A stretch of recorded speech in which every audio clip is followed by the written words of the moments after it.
Hey there. I'm glad to hear you're interested in Minnesota's North Shore of Lake Superior. First of all, a most excellent choice. We go up to the North Shore every fall. It's a little oasis, the Lake Tahoe or Adirondacks of the northern United States. Lake Superior is a sight to behold. Enough fresh water to cover the entire North and South American continents in a foot of water. Nuts, right? Bring your camera and an extra memory card because there are endless amounts of photo opportunities.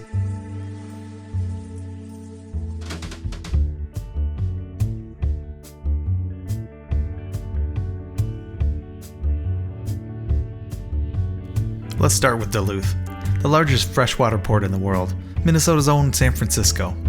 There's no city in Minnesota quite like Duluth. It's really too bad that the town is so brutally cold 9 months of the year. But that's probably what keeps it so nice. First of all, there's an embarrassment of riches when it comes to breweries. But my favorite is Bent Paddle.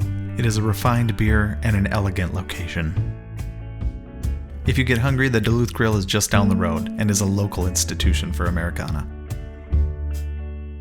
Canal Park is what Duluth is known for and is totally worth the stop. There are tons of restaurants, museums, and shops, but the focal point is the aerial lift bridge and Minnesota Point that the harbor is renowned for. Lots of parking availability makes this an easy stop. Be sure to check out the shipping schedule and cross your fingers that you'll get to see some of the behemoth ships. Also, do check out the William A. Irving Museum, a floating museum docked at the harbor. Downtown Duluth is a charmer, and there are some neat shops along Superior Street. Fitger's, a turn-of-the-century hotel arcade dining complex housed in an old brewery, caps one end of downtown and has great views of the lake. This is our go-to hotel when we head up north. If you have time, visit the Glensheen Mansion on the way out of town. It was a Gilded Age mega home of a rich mining family.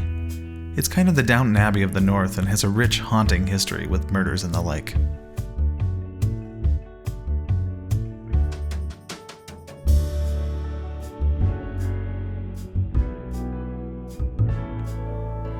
Now it's time to escape city life and head up north. Two Harbors is a welcome pit stop if you're looking to take it easy. There's a cute brewery, parks, and lunch options. The most popular thing to do in TH is Betty's Pies. We stop every time to, well, load up on pies. Betty runs a fine bakery, and if there's not a line, I'd say slot it in. Take a jaunt out to Two Harbors Lighthouse. There's great views of Agate Bay, and you can observe mining and shipping operations. The next stop on your itinerary should definitely be the picture-perfect Gooseberry Falls. It has great hiking options, a ranger station, and camping. We usually take 2 hours to explore and spend time by the falls. Unlike many other waterfalls in the state, you can get up close and personal with these falls, as the current is not that furious. It may be even more photogenic in the winter. Be sure to take a wander to the lakefront proper and view fantastic rock formations, or stick a toe or leg depending on how brave you are in the water. It's freezing cold. Get back in the car and continue north for 10 minutes and make time for Split Rock Lighthouse. Another Kodak moment. In my opinion, one of the finest, most picturesque lighthouses in the world.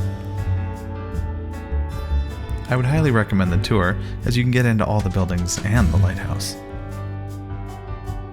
After you're done, venture down to the lakefront to see the lighthouse as it appears from the water high up on the cliff face. It's really enchanting. I love stopping there.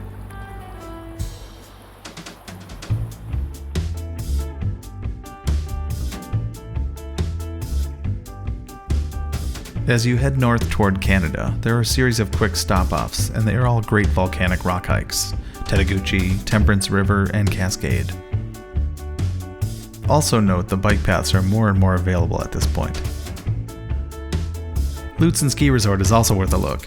It's widely considered the best skiing in the Midwest, even more than the UP due to its vertical and massive acreage. There are mountain bike trails and golfing here if you fancy it. The last major stop before the border is Grand Marais, an adorable artsy commune 20 miles from the border. Pound for pound the most charming place you can see on the North Shore. This is a great home base for anyone venturing into the Boundary Waters Canoe Area, BWCA, and or Voyageurs National Park. Artist Point is a short hike out to the Grand Marais breakwater, a wonderful place to catch a sunset. It is made of volcanic rock which shields the harbor from weather and the waves. Do not miss this. The town is also full of outfitters and artsy shops. If you get a sugar craving, the world's best donuts lives up to its namesake. And if you like fine dining with northern exposure, you've come to the right place. Just north of Grand Marais is the mysterious Devil's Kettle Falls in Magny State Park. You can take a short, somewhat death-defying hike from the parking lot to the falls.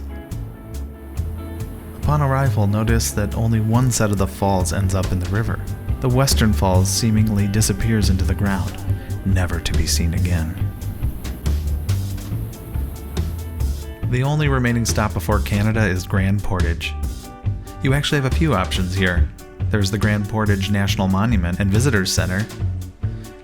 Also a couple neat overlooks, but the granddaddy of them all is the High Falls. It's about a 2-mile hike inland on the North Shore Trail.